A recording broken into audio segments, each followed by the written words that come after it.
হযরত আবু দারদা রাদিয়াল্লাহু তাআলা আনহু থেকে বর্ণিত। হাদিসের অংশবিশেষ এর ব্যাখ্যায় মিরকাতের মধ্যে লিখেছেন, হযরত ইবনুল মালিক রাদিয়াল্লাহু তাআলা আনহু বলেন, আল্লাহ তাআলার জিকির দ্বারা উদ্দেশ্য হলো কালবি জিকির, কেননা জানমাল উৎসর্গ করার চেয়ে কালবি জিকিরের মর্যাদা অনেক বেশি। কারণ এই জিকির হলো আত্মা সংশোধনের আমল, আর অংশ প্রত্যঙ্গের আমল থেকে কালবের আমল এবং কালবের জিকির অনেক কঠিন। বরং কালবি জিকিরই হলো হাদিসে উল্লিখিত বড় জিহাদ, মৌখিক জিকির উদ্দেশ্য নয়। মিশকাতের সরা মিরকাত ৫ম খণ্ড পৃষ্ঠা নং ৬২-তে বলা হয়েছে,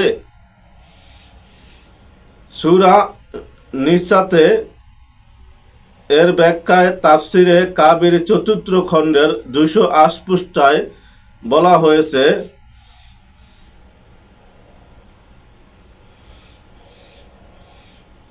ইবাদতকালীন সময় মানুষের কালবে অস্বস্তিকর অবস্থা থাকবে না, বরং স্থির কালব সহকারে, এবং সকল ধরনের অসসা থেকে নফসকে প্রশান্ত করে ইবাদত করবে। তাফসিরে কাবির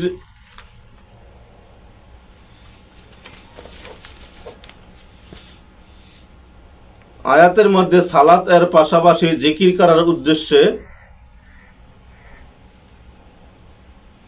নির্দেশ এসেছে,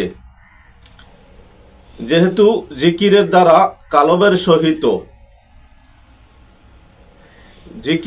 কালবের অস্থির অবস্থা দূর হয়ে কালবে প্রশান্তি ফিরে আসে, সেহেতু কালবের প্রশান্তি জিকিরে কালবির দ্বারাই অর্জন করা সম্ভব।